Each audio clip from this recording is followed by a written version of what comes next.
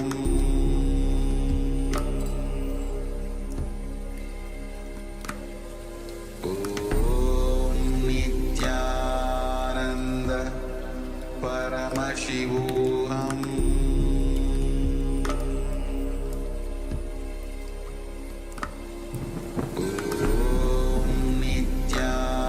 Nithyananda Paramashivoham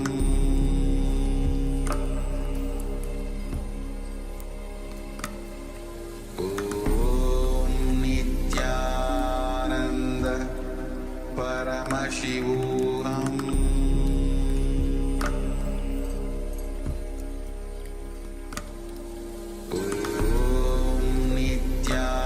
Nithyananda Paramashivoham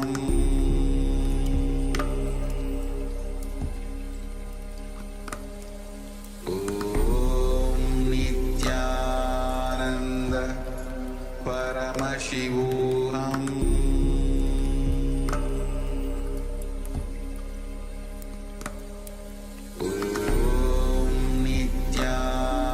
Nithyananda Paramashivoham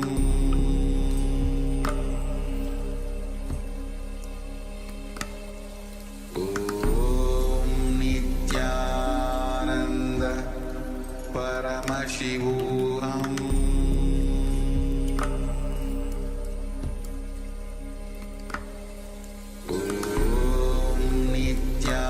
Nithyananda Paramashivoham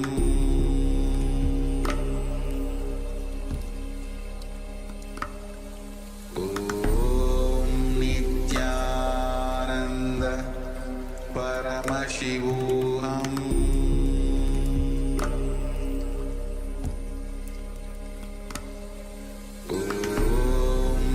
Nithyananda Paramashivoham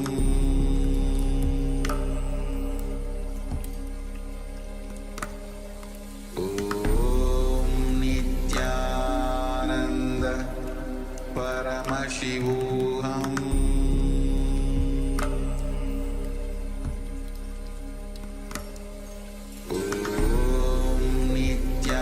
Nithyananda Paramashivoham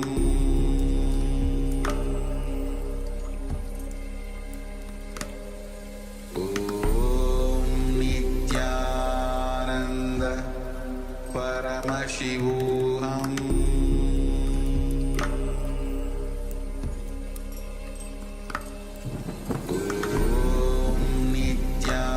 Nithyananda Paramashivoham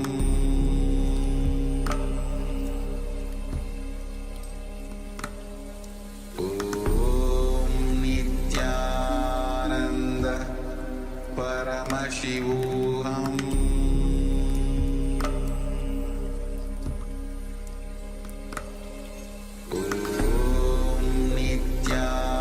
Nithyananda Paramashivoham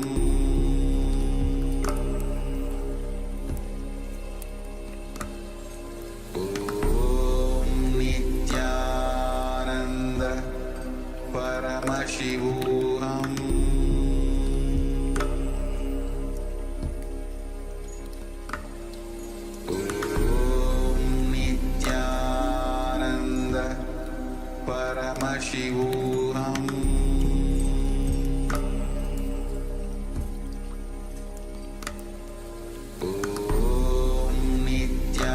Nithyananda Paramashivoham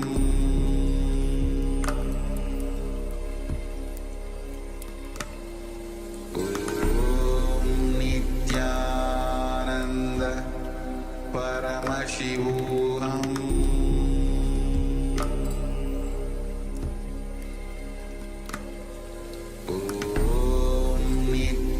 Nithyananda Paramashivoham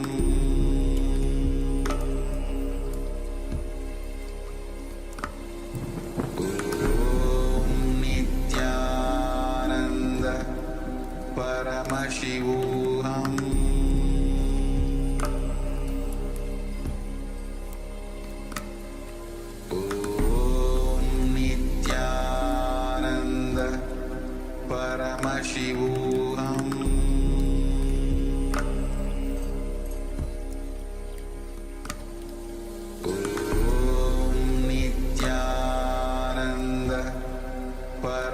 Paramashivoham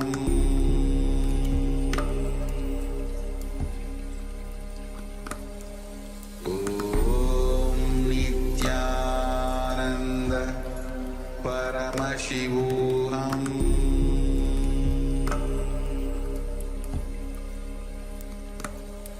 Om Nithyananda Paramashivoham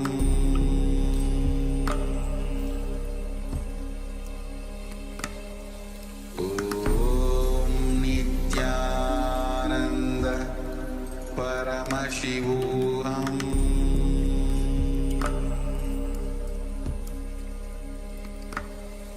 Om Nithyananda Paramashivoham.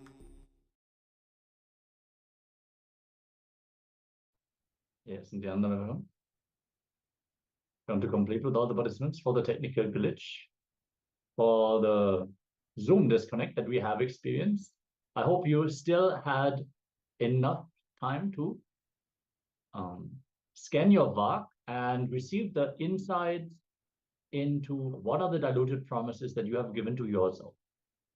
You would like to share some of the diluted promises or any other insights that you have received during this power manifestation, let us know. And for the Chinese translator, if you could maybe inform the other people who have dropped out of the room that they can rejoin, that would be great. Super. So with this, we are going to move on to the next jnana segment of the day, as the whole day revolves around the completion with others, our relationships. In this jnana, we are going to learn about another dimension of Advaita, the non-dual experience. We need to understand not only that our cognitions shape our relationships, but that our relationships fundamentally are not separate from us. We experience ourselves as a person, the other person as a person. We experience the objects around us as separate from us. But fundamentally, we are Paramashiva expressing through all of them. So if we can enter into that bhava, that feeling, that understanding, then completing our relationships is not you trying to cope with another person. It is like saying, hey, I hate my hand. No, it is a part of you. It is an extension of you. You need to complete with them. Only then you can truly live. You can truly express all the possibilities and powers that are there. If you deny the existence of your hand, it will not help you in any way. It will not solve any problem until you actually do the completion. So let us enter into this beautiful jnana segment where Swamiji is going to reveal the deeper dimensions of Advaita and completion with others.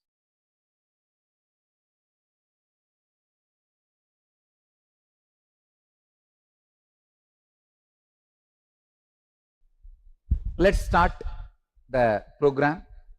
End relationships. The first statement I want to make, please understand, this is the essence of the whole program. Relationships are not something separate from you. They are extension of you. Please understand. Relationships are not something separate from you. They are extension of you. The way you feel about you, the way you carry you, the things you believe in you, the extension of all this is relationship. For example, if you believe strongly, I am embodiment of love, by more and more love, I only expand, I am not getting exploited, you will not have any disturbance in relationships. It is what you believe as you. It is the extension of you. Relationship is not something outside you. It is extension of you. See, I am not just going to talk about the relationship with your family, with your spouse, with your parents, with your kids. No, I am not just going to touch that. In these 2 days, I am going to give you the formula, relationship with everything in your life. Your health, relationship with your wealth. Understand? You have a certain love-hate relationship with your wealth. That is why you again and again suffer. These spendthrifts, shopping phobia, all this is nothing but love-hate relationship with wealth. When you know this is your limit and you go on spending, it means what? You just don't have a right understanding with relationship. You just don't have a right respect for relationship. You just don't have right connection for the wealth. Whether it is your wealth and all fears are because you do not have the right relationship with the reality. So I am going to work now very experientially, relationship with wealth, relationship with health, relationship with success, relationship with people. Of course, relationship with people are going to be the main theme of the program, but you will have the formula to work with everything. It is not just people responsible for your suffering. It is your ideas.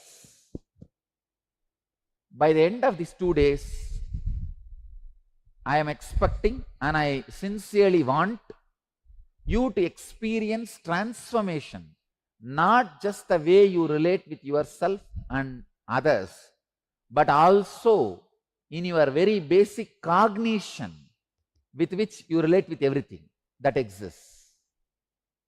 Understand? The cognition. I am not just working with you all with words. I am working deeper than the words. Your biomemory. See, your biomemory is made out of certain stuff. We call it prana. So I am working in that pranic level. When the work starts, this kind of materialization and all shows that it is a solid proof that pranic connection is established now. Not just two-way video conferencing connection, pranic connection also established. I'll share with you a few researches recently. I was studying, collecting some Western researches to present it to all of you, the scientific researches, how the relationship, the concept of relationship, having right relationship directly impacts your health, happiness, workplace productivity, psychological health, and mainly cardiovascular functioning and decreasing stress levels. People with social ties are 200% risk of dying from heart disease. Please understand. If you are kind of a lonely person, aloof, not much friends, socializing, all that, 200% more possibility for you to die in heart disease. I am just reading out the conclusions. Of course, I am not saying just drink and socialize. If you socialize, have more friends, then less possibility for the heart disease. If you socialize and drink, then I can say 300%. Anyhow, understand only the conclusion. Don't interpret in your own way. Same way, people who isolate themselves and live only in loneliness, their effect of stress on them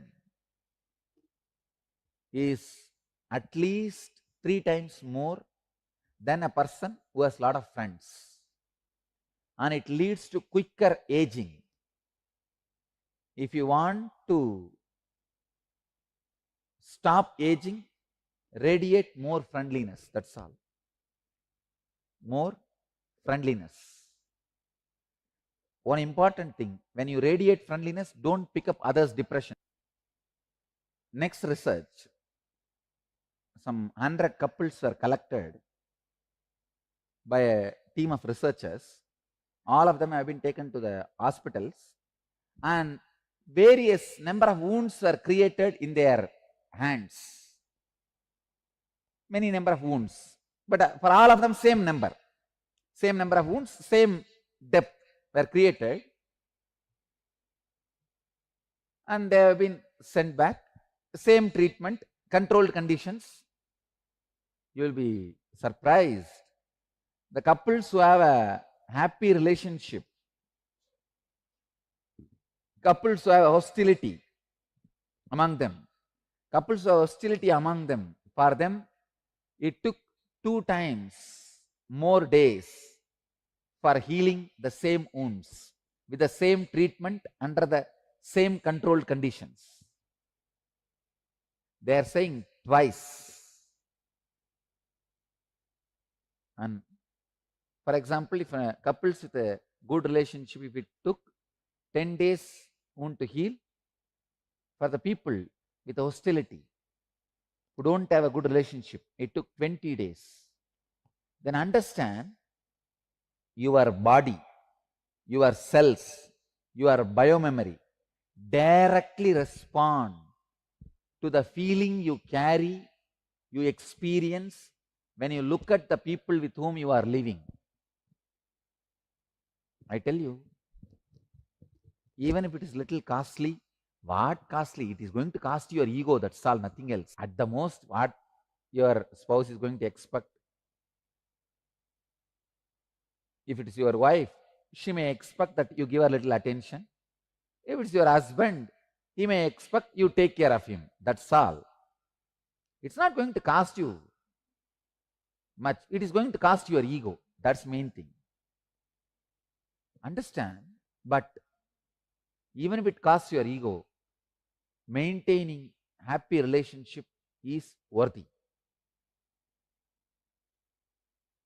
And there are 6-7 more researches done by MacArthur study of successful aging, conducted by National Institute of Aging, and all these researches. I'll just give you the conclusion. Conclusion is,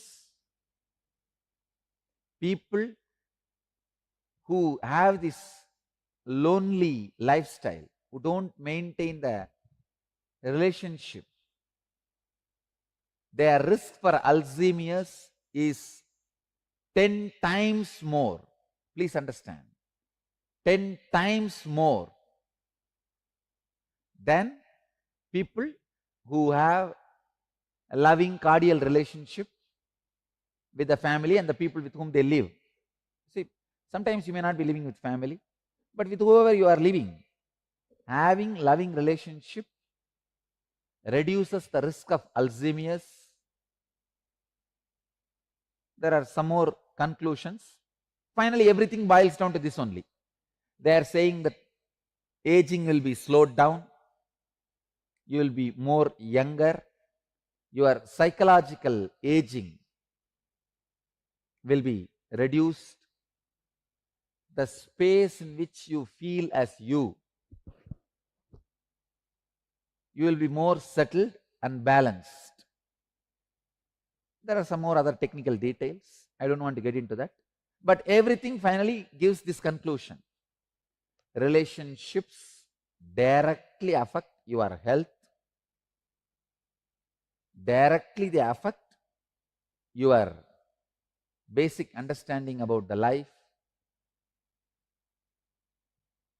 Healthy relationships, even though it is little costly, but it increases your life expectancy, protects your vital organs like brain and heart. Understand? Relationships are not just protecting your heart, it protects your brain also. Alzheimer's, it protects your brain also.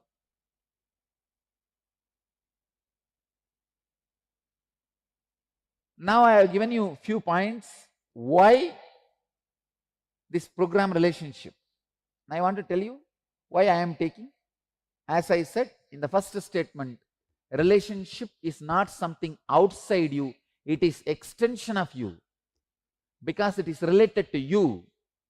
Except an enlightened being, nobody can read you as you are.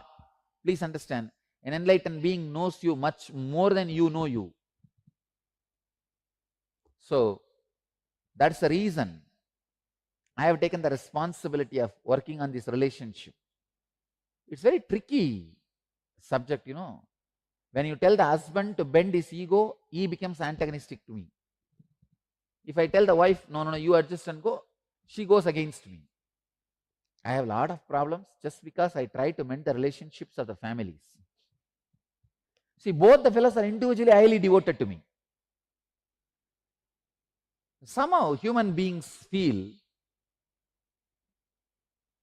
for relationship you need to remove some part of your flesh and give, which is not true.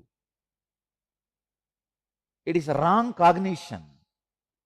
You feel for the relationship that you need to remove part of your flesh and give it to others. No, it's wrong cognition.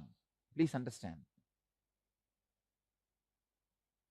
I tell you, go on enjoying your very existence, love, life. You will simply see all the relationships around you is just evolving. And relationship has nothing to do with anger management. Understand? All these so-called relationship programs run by these intellectuals, philosophers, psychologists, psychoanalysts, they all go on talking about anger management and all these, that things. Understand? It is not about the actions you perform between each other. It is about the feeling you carry in you about whole. See, it is all about you. It is not about anger. When people come and ask me, Swamiji, how to manage the anger? I tell them simple solution. After your bust, don't, you see, for example, you shout. After 2 hours, don't go and tell your wife or husband or family, no, no, no, I may shout, but I am a very good person at heart. Don't tell all that. Tell them very clearly, I am a bad person. When I am angry, I am a bad person. Just take a stick and beat me and give back. That's it. Tell everybody, give back. Your anger is a clear, calculated risk. Be very clear. It is a calculated risk. When the person gives you back, you keep quiet. So, best way of anger management is tell all the fellows who are victims of your anger, give back. Don't think I am a good person. I am a bad person. When I shout, so come on, you also shout, let us fight. Fight it out. In 2 days, all your anger will disappear, I tell you. You are covered. Be very clear. But you go on believing when anger comes, you are a courageous warrior. When it goes up, goes down, you say, no, no, no, I am a good person at heart. Why don't you look at my heart? All this anger management are this kind of this action-based ideas of relationship management, all is foolishness. Understand? For relationships, only 2 things. 1, break the old pattern. 2nd, be centered on your being. How I am going to make you all do these 2? That is the whole drama now. Whatever is happening, the world, the fact is one thing. How you perceive it, my world, is another one thing. Your judgments, labels, ideas, opinions, interpretations, beliefs, expressions, expectations, memories,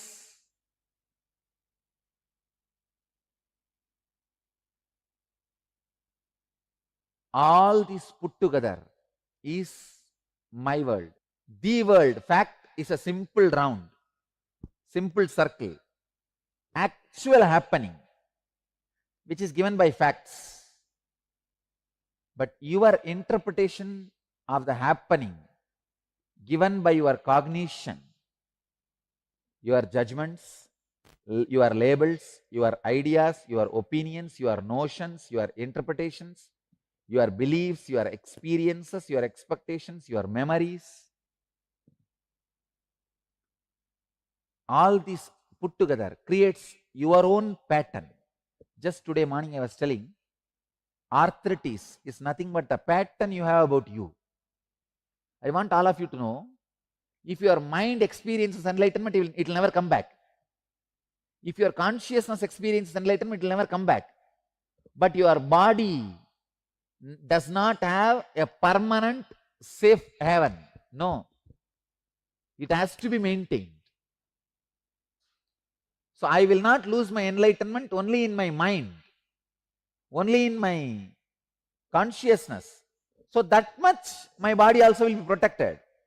But all the other rules and regulations of the body does not permanently maintain a high frequency itself once you raise it to the frequency. I wanted to tell this essence to you. Your body does not always retain its highest frequency just because you pushed it to once. Second important truth, the pattern you carry about your body directly impacts the pattern you carry about others also.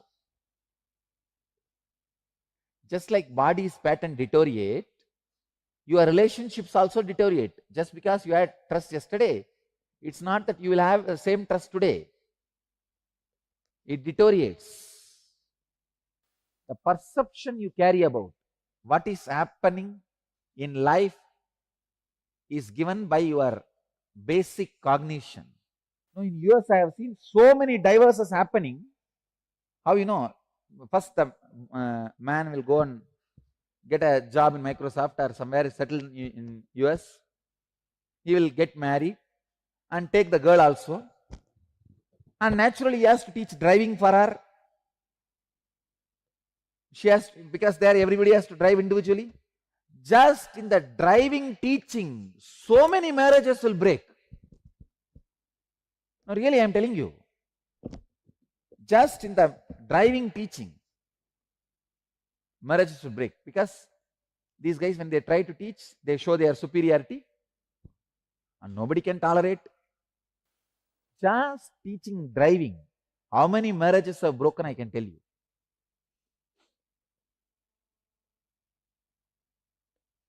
The basic cognition is nothing but the way you receive, process, interpret and respond to any information entering your system through five senses. Your perception, cognition. See, this my world and the world, how you miss, how you add and miss which is not there through your perception. You are almost never in touch with the actual happening in your life, because for you, your perception is the happening. Your perception becomes actual happening.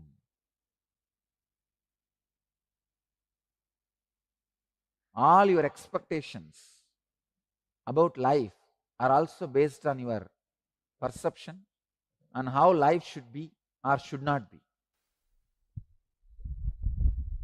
All your expectations about life are also based on your perception of how life should be or should not be. Same way, all your expectations from people in your life is also based on your perception of how they should be or they should not be. This is what I call as fantasy. Not only that, based on your fantasies, you are constantly chisel people in your life.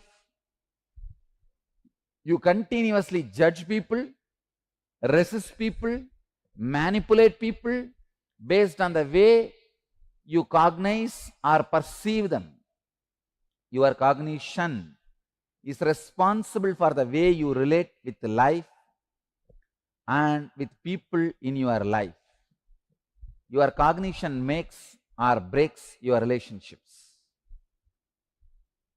Bringing awareness to your cognition transform your whole experience of you and all that exists in your life.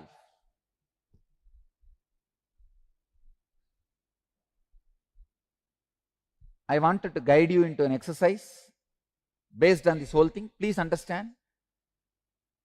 Please do the exercise sincerely. See, now I can take this class in two ways.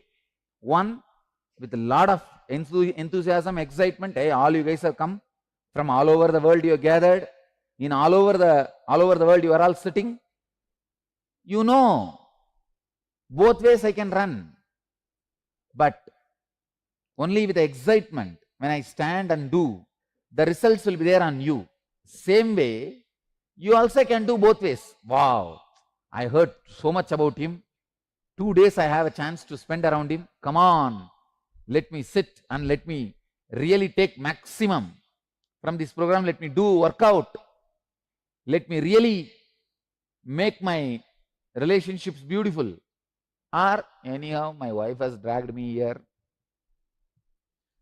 Somehow till evening if I manage, then things are done. How to manage till tomorrow evening without getting caught and nicely sleep? Or without getting caught, somehow push the time. You can do in both ways. You also have choice, I also have choice. Which choice shall we choose? Anyhow, I am going to choose first choice only. I am going to be excited. I am going to do it.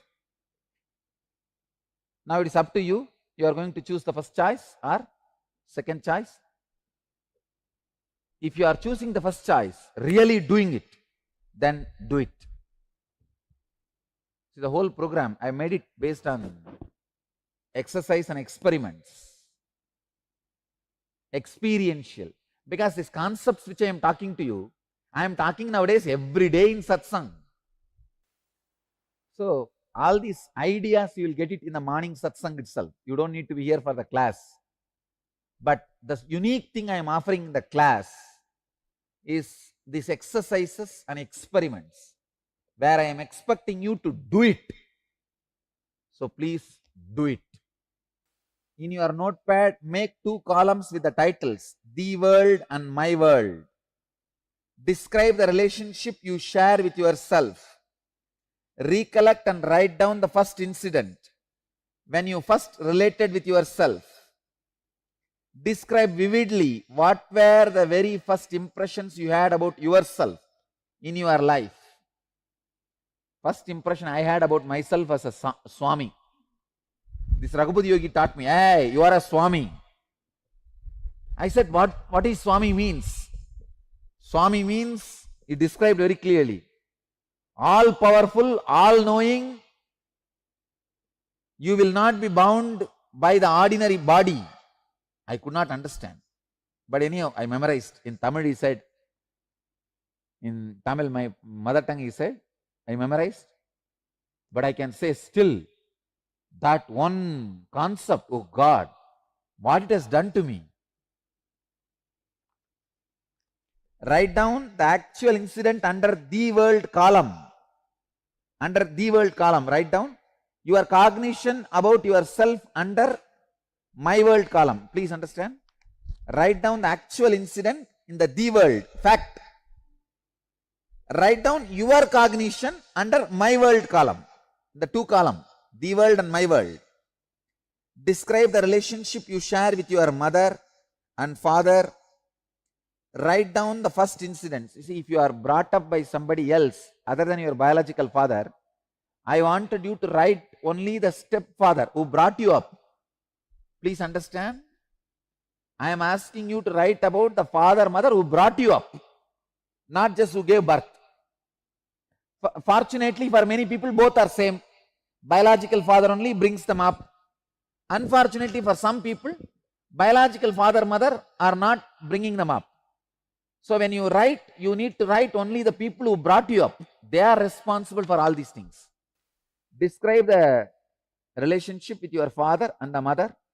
Write down the first incidents when you started judging and labeling them. What was the incident? What did you think of them and label them as? Describe how your mother actually is under the world column, and how you experience her under the my world column. Describe how your father is under the world fact column, and how you experience him under my world column. Describe under both these columns similarly about the other intimate relationships in your life, your spouse, your brothers, your sisters, your very close friends and relatives. All of you understand? Just take your notebook, make 2 columns, my world,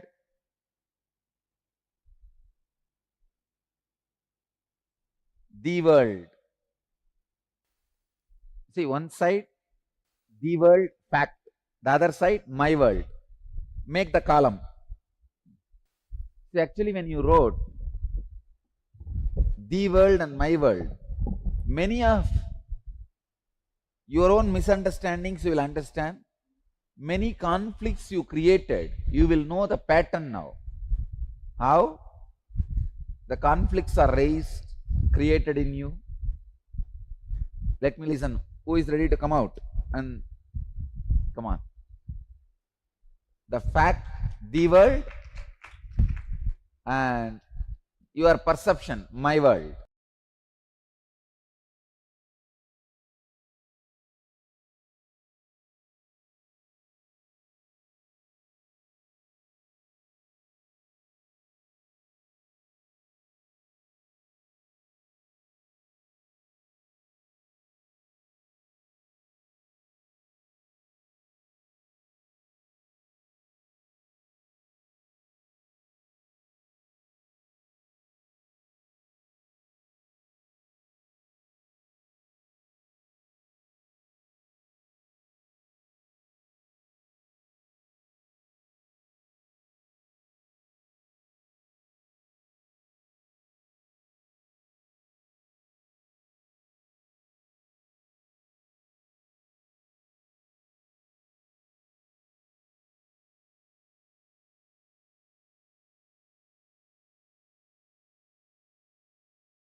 Yes. Nithyananda, beautifully, Swamiji has revealed the deeper insights into relationships. It is not that we are some separate parts who are relating with each other. No. We are in oneness, whether we understand or not, recognize or not, we believe it or not, want to believe it or not. We are extensions of each other. So we have to be in completion. Otherwise, it means what? We are in incompletion with a part of our very own self. So to manifest the ultimate experience and really to manifest anything in our life, we have to be in completion with that idea of others. Completion with others means what? It's not even completing with a person. It is completing with the very cognition, that very idea of others, since no such thing as others exist. Yes, Paramashiva is manifesting and expressing in various forms, but it is still only him expressing in various different forms. So let us enter into the completion with others. Yes. So first things we need to decide to be in completion with others. That is, you need to decide, I have to bring completion with others, with whomever I am living. So this decision starts the completion with others. So your cognition is the way you perceive, process, and interpret and respond to any information entering your system through your five senses. So there are always two things that are happening constantly in our life. One is the world, means which is happening outside, just as a set of facts. And another is my world, means our own perception we carry about what is happening. It consists of many judgments, labels, ideas, opinions, notions, and our own interpretations, and our own beliefs, and our own experiences, and our expectations and memories. So always we see the same thing which was happening outside, but we always look in one way and others perceive in some other way. So this was always happening. So that's what we say, what is happening actually outside, we call it as the world, and how we are perceiving the same happening in our perception and in our way is my world. So as you can see here in the picture, two people staring at the same object. One sees it as a 7, the other one as a 9. And they are ferociously arguing about what is the right perspective. But we can see in the world, none of the perspective is 100% correct. But in my world, you have a very defined picture. You have a very clear idea what is the reality, but it is not the complete understanding of what is the actual reality, because it is based on your judgments, labels, ideas, opinions, notions, and so on. So it is not the actual fact. And we need to understand that we are not living with the facts. We're not living in reality. We are living in my world. And that is why completion is so important. If you can complete with my world, bit by bit, with every bit of completion that you do, you come closer to the world. A person who is living in the world is an enlightened being. A person who is experiencing reality as it is, experiencing themselves as Paramashiva, as the complete manifestation of consciousness, not as some separate identity. The identity itself becomes redundant when you see, when you experience yourself through everything. And yeah, we are moving towards that with a very powerful process. The Timuli process literally originally was coined as the living Advaita process. Advaita being the non-dual experience where you experience yourself as existing in everything. So no separation between the you and the others. There is no such thing. As Swamiji has beautifully shared, even when you do the Ajapa, if you are in Om Namah Shivaya, it is Dvaita. There is Shiva, there is you are bowing down to him. There's Shivoham, which is Advaita, Vishishta Advaita. There is an experience of oneness. You declare you are Shiva, but still you are declaring that you are Shiva. So there is still some identification. There's still some idea of a separation exists. You declare that you are in oneness, but still there is this idea of an identity existing. Swamiji beautifully shared, if you want to manifest Paramadvaita, your cognition can only be Shiva, Shiva, Shiva, because nothing else exists. There's no idea of I. There's only Shiva, Shiva. Everything that you touch, everything that you see, whether you like it or not, whether you cognize it or not, everything is Shiva. So, yeah, let us come back to the perception of the happening, the world and my world, through a small story. An old man went to a nearby village and was coming back to his home. From a distance, he saw that his house was on fire. That's all. He literally started boiling and burning, rolling on the ground and crying. One of his sons came to him and said, "Why are you crying, father?" The old man said, "Oh, my house is on fire. My house is on fire." The son reminded him, "Don't you remember? Just yesterday we sold the house." Immediately, the old man got up, wiped his tears, and became completely all right. He was okay. All his suffering, his pain, everything disappeared. Everything became all right for him. But in a few minutes, the second son came and told him, "Father, we sold the house, that is true, but the money has still not come to us. We have not yet received the money." Immediately, the old man started rolling on the ground and crying, "Oh, my house is on fire, my house is on fire, my house is on fire." It was the same house burning. For a few minutes, it was a suffering for him. The next few minutes, it was not a suffering anymore. Then again, after some time, it was a suffering. So it is nothing but his perception, how his patterns cognize the happening. That created all the suffering that he experienced. So you can see very clearly it is my world which leads to the suffering. The world can never create suffering. Yes. So why completion with others matters? So in Bhagavad Gita, chapter 4, in Jnana Karma Sannyasa Yoga, in 11th verse, Bhagavan is very beautifully describing whatever form in which you approach me, I appear you in that form. You always see the world the way you are, not the way the world is.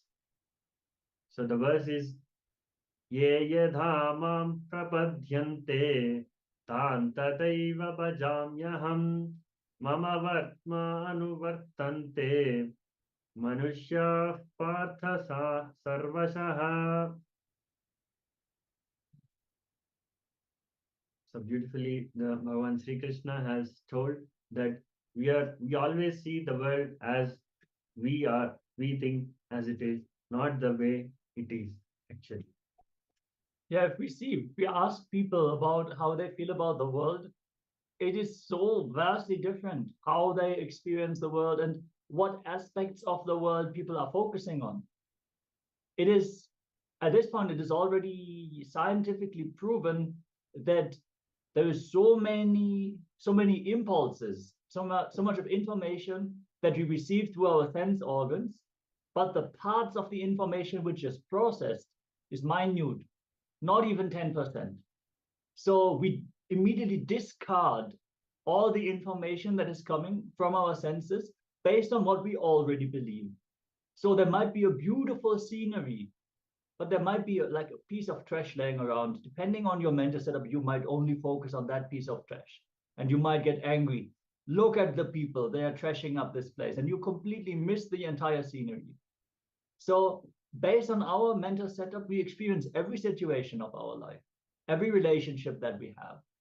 So the completion with others is most important if we want to have successful, beautiful relationships. Yes, we are facing some technical difficulties. We're going to continue the session in just a few moments, trying to fix some internet issues that we are facing.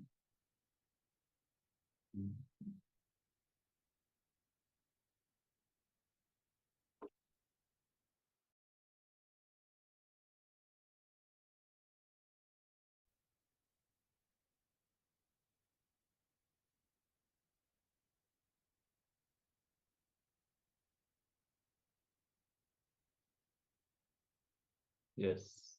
Can you all see us here? Can you just give a wave of hands if everything is clear? Super. All right. So let's continue. So first, you have to take responsibility for everything happening around you. You have to cognize that you are the source of everything happening around you. You might feel, how can I be the source of everything happening around me? I can understand that I'm responsible for the actions that I'm taking and the effects of that. But so many things are happening around me. How can I be responsible for that? You need to clearly understand everything that is affecting your life. The way you perceive it, the way you cognize it, and what actions you take to resolve it, to ignore it, to push it under the carpet, you're responsible for that. So if you are able to perceive something happening, if you are able to cognize that something is not going as it should be, if you have that intelligence, you also come with the energy to solve it. So you came to this planet with some karma that you wanted to resolve. Based on that karma, you only even start cognizing yourself, start taking decisions. So all the things that you are facing in your life, even the most brutal criticism from your friends and family, your co-workers, you are responsible to live up to their expectations also, since they are not separate from you. They are your extension. That means if they are telling you, hey, you need to expand, means what? You are calling yourself to expand. It is your extension. So, yes, completion with others is not saying I'm sorry. It's not apologizing. It's not about being wrong or right. It is not about that at all. Feeling sorry comes actually from powerlessness. Feeling sorry means what? I was wrong that time. You might not have had the intelligence, or you were ignorant about some of the aspects that were required in that situation, or you maybe just were not aware of what was needed. You might have done a mistake in the other person's eyes, but saying sorry won't make it good. Taking responsibility to now live up to their expectations, that is only what's going to help you and the other person also. So taking responsibility doesn't mean putting the blame on you. It's my fault. I messed it up.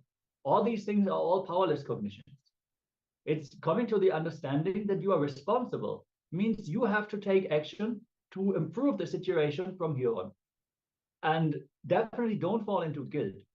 Swamiji clearly says, even if you're smoking for 20 years and you know you're destroying your health, feeling guilty about this will not help you. Guilt actually is a very powerful restriction on your health. If you're feeling guilty, all the hormones that your body is creating is making you even more sick. So instead, you should drop the guilt and then sincerely look in. What is it that I want to manifest in life? What is it that I'm currently creating with my behavior? And then see where you need to adjust. Take up the responsibility. Do the declaration in front of your family and teamily. If you make the declaration in front of the others, they have an expectation towards you. So then you will naturally feel like making it happen also.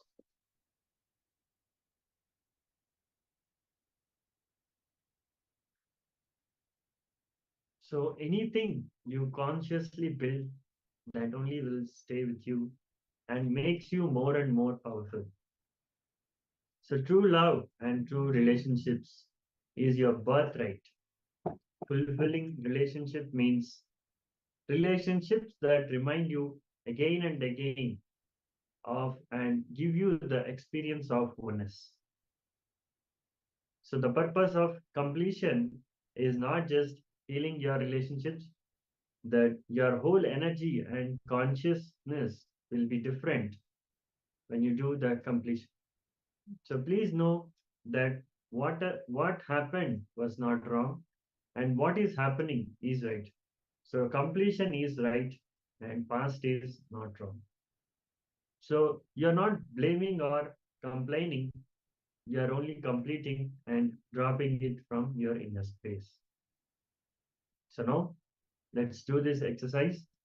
So now let's make a list of all the relationships that were a part of your life at some point, and start with the most intimate relationships like your mother, father, and your siblings, and your friends, spouse, children, and guru, and God, etc. So you can even include your pets, plants, those who are not in the body also right now. But if they were a significant part of your life, then please note it down. So let's make a list and then we'll move on to the next. Let's take a few minutes. Yes, let's take a moment and start writing down the relationships that matter in our life and those who we want to complete with. Make sure you have enough paper ready for the upcoming exercises as well. It's going to be important. We're going to dive deep.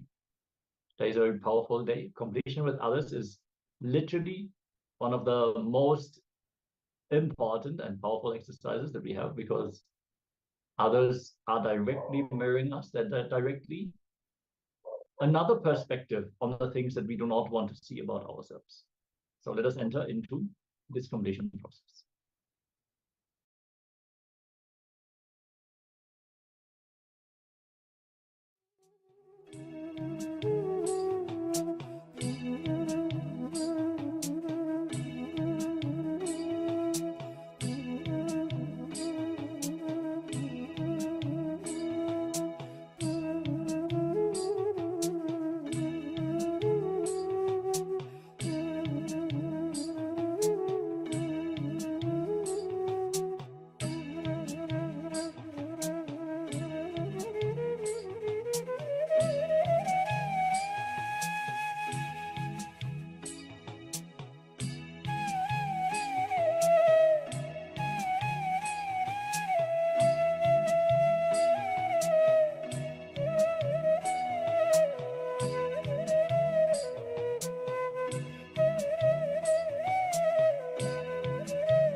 Yes.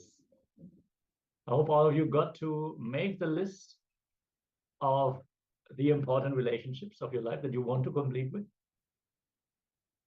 You can give a thumbs up and requesting all the participants here in the Zoom room to please join us on camera, be present. That is the best way to. Yes, Ma Alexandra is giving a thumbs up. Great. We are now going to move on to the next segment of the day, which is going to be next round of our power manifestation. Yes, we've been manifesting the power of Vak scanning. So it is a combination of body scanning, thought current scanning, and third eye completion, using the flame of the third eye to burn the incompletions. Understand, incompletions are fundamentally erroneous knowledge and ignorance. Those two together, they form the incompletion. We have some false ideas about how reality is, and we lack the right understanding about certain things of our life. So building the wrong ideas and making our decisions based on these cognitions is what's leading to all problems in our life.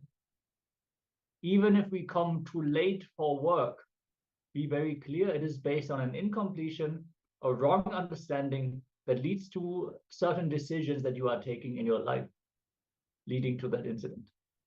Sometimes it is a little difficult to grasp that originally, but if you have done extended periods of completion, you will see patterns in the cycles happening in your life. You will see that things are repeating again and again and again. And then you will understand, yes, there's something that, it has to be something in me that is attracting these things. It is not coincidental. So completion itself is not something that we need to practice for a long time, just as long as it takes for us to enter into the deep restful awareness. In restful awareness, we will not build any new incompletions because we will not jump to those false conclusions. So now we're going to enter into the next round of power manifestation. Yes. So now this round, we are going to do the power manifestation of scanning our own work and see all the diluted promises we give to others. Yes, in the first round, we have looked into the promises that we have given to ourselves and the ones we didn't keep. Now we're going to look into the diluted promises we have given to others. Sometimes we give a word to another person knowing that we are not going to be fulfilling it. Sometimes just in the moment, just to shut them up at that time, there and then, We say, yeah, I'm going to do it. I'm going to do it. But inside, that intention to make it happen is not there. And sometimes we just forget about it. We don't make it our priority. We don't give it at the top of our mind.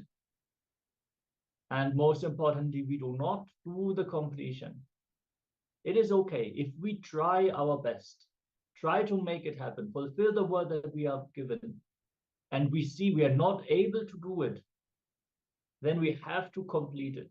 We have to inform the person, hey, I tried so hard, I'm not going to be able to fulfill this. So complete with the person before you don't hold your word. That is okay. But many times we would have missed it. And in this power manifestation, we are going to scan our work. So rest in your third eye. Visualize Swamiji in your inner space and chant the Mahavakya. All the information in the cosmos is available to you through your third eye. So naturally, all the information about your own past, this lifetime, is readily available.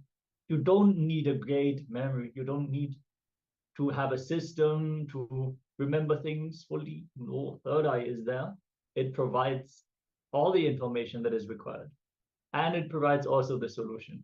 And it can also just simply clear the incompletions. With the flame of Paramashiva, the Agni, which is resting in that part between the eyebrows, you can just burn the incompletion. So let us declare completion.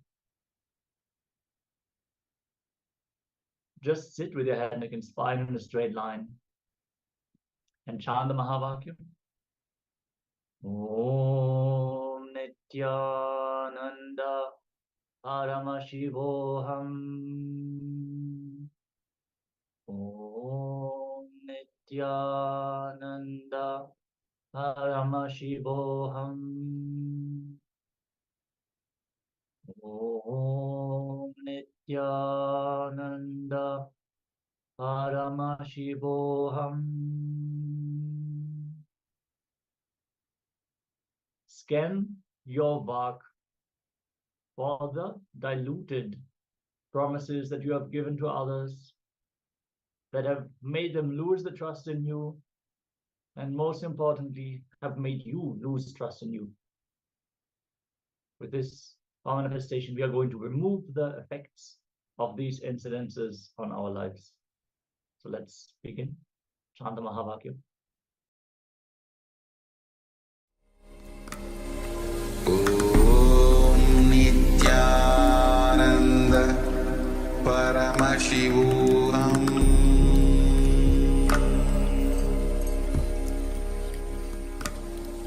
Om Nithyananda Paramashivoham.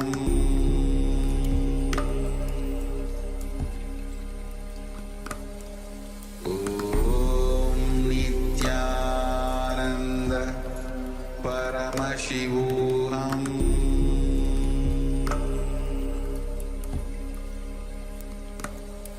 Om Nithyananda Paramashivoham.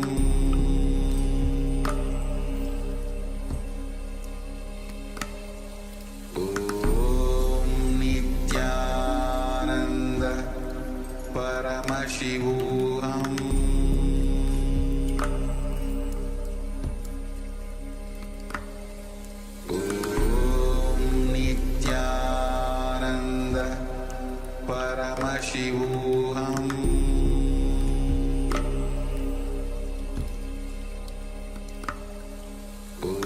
Om Nithyananda Paramashivoham.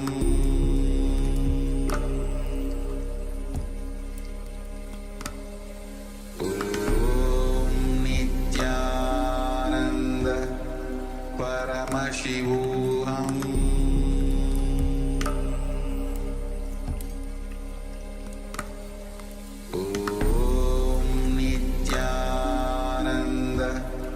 Paramashivoham.